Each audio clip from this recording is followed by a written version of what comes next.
खबर उन्नाव जनपद से, जहां तहसील मुख्यालय पर समाजवादी पार्टी द्वारा एक दिवसीय धरना प्रदर्शन किया गया। इसमें पूर्व विधायक उदय राज यादव द्वारा 20 सूत्री ज्ञापन उपजिलाधिकारी पूर्वा राजेश चौरसिया को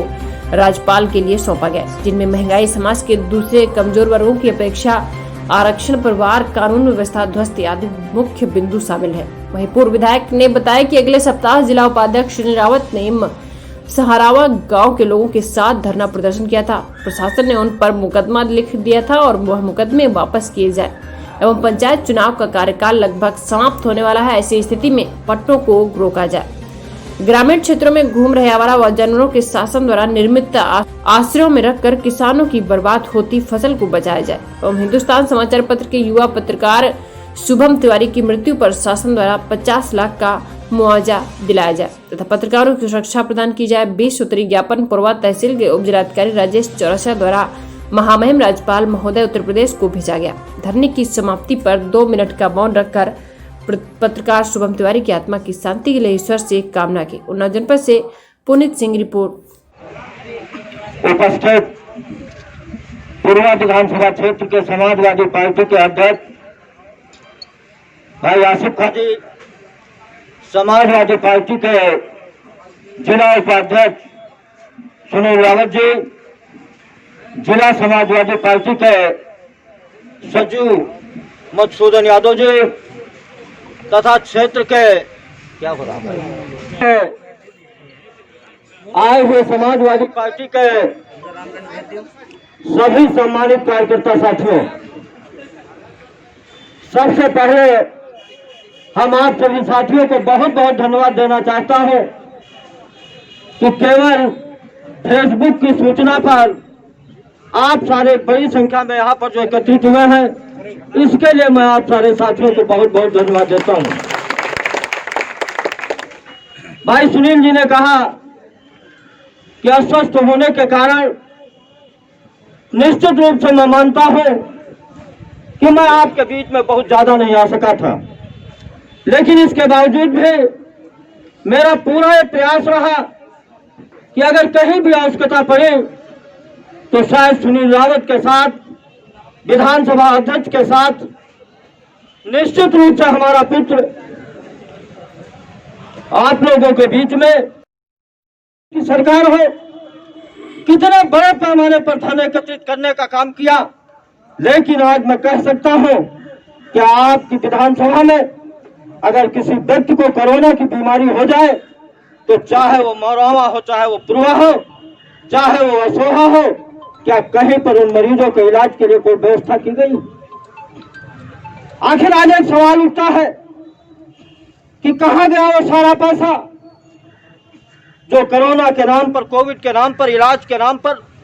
चाहे इस देश के पूंजीपतियों से इकट्ठा करने का काम किया गया हो, चाहे वो सरकारी कर्मचारियों की तनख्वाह काट करके इकट्ठा करने का काम किया गया हो, आखिर वो पैसा क्या हुआ है, शायद इसका अंदाजा नहीं लगा सकते हो। किस तरीके से आज पूरे प्रदेश के अंदर किस तरीके से जंगल राज कायम है, शायद उसका भी अंदाजा आप सारे लोगों को होगा कि जब कोई घटना घटती है, आपके क्षेत्र भी उससे छूता नहीं रह गया। जब कोई घटना घटती है, किसी नाबालिग लड़की के साथ घटना घटती है, तो शायद थानों में बैठे हुए जो लोग, जिनको हम आप पुलिस मित्र के नाम से कह पुकारते थे, वो पुलिस मित्र आज आपके मित्र नहीं रह गए हैं, वो आज आपकी दुश्मन बनकर के काम कर रही है। किस तरीके से उनके पास केवल एक एजेंडा बचा है,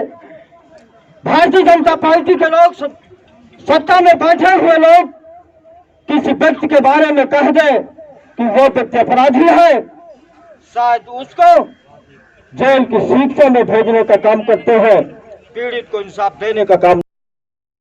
महीने में 4 किलोवाट का अगर कनेक्शन है तो 330 रुपए महीने पर उनको बिजली देने का काम किया जाता था। आज उसको बढ़ाने का ही काम नहीं किया जा रहा। उस दर को बढ़ाने के साथ साथ बड़े पैमाने पर विद्युत दरों में बढ़ोतरी करने का काम उत्तर प्रदेश की हुकूमत कर रही है। एक नया कल बिल आया है, शायद आप लोगों ने सुना होगा, पंजाब, हरियाणा, कई प्रदेशों में बड़े पैमाने पर उसका किसान विरोध कर रहे हैं। और वो कारपोरेट जगत को जो किसानों को खेती देने की बात कर रहे हैं, खेती तो किसान करेगा, लेकिन उनकी उपज का मूल्य वो कारपोरेट घराने तय करेंगे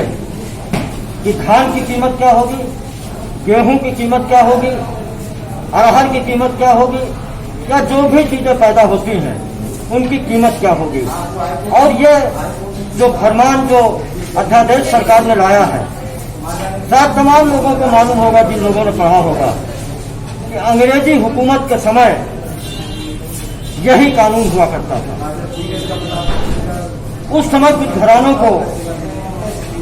जो बड़े घराने थे, उनको जिम्मेदारी देने का काम अंग्रेजों ने दे रखी थी। आज मैं कह सकता हूं कि भारतीय जनता पार्टी की जो सरकार है,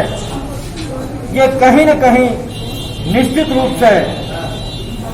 इसको अंग्रेजी हुकूमत में या गुलामी की तरफ ले जाने का काम, इस देश की जनता को, किसानों को गुलामी की तरफ भेजने का काम हिंदुस्तान की सरकार कर रही है। तमाम इस क्षेत्र की जो समस्याएं हैं वो शायद आप लोग अच्छी तरीके से परिचित होंगे कि पिछले लगभग 4 वर्षों में मैंने जो बिजली के क्षेत्र में काम किया था, शायद लगभग 4 सालों में उसके अलावा कहीं एक भी सब स्टेशन बनवाने का काम सत्ता में बैठे हुए लोगों ने कोई प्रयास नहीं किया कि उसको बनवाने का काम किया गया। डिग्री कॉलेज, जिनसे ITI वगैरह जो मैंने अपने कार्यकाल में बनवाया, उसके अलावा कहीं पर भी कोई प्रयास नहीं किया गया, ना ही कहीं निर्माण हुआ है। सड़कों की हालत आप देख रहे होंगे, जो तमाम लोग इसमें गांव के हैं, उन गांवों के सड़कों की हालत क्या होगी। शायद मैं आज कह सकता हूं कि पूर्वा विधानसभा क्षेत्र में 2-3 सड़कें ऐसी हैं जिनको मैंने अपनी सरकार में चौड़ीकरण कराया था। उन सड़कों के अलावा एक भी सड़क ऐसी नहीं बनती है जिस पे आज आसानी से, आराम से आदमी चल सके। किस तरीके की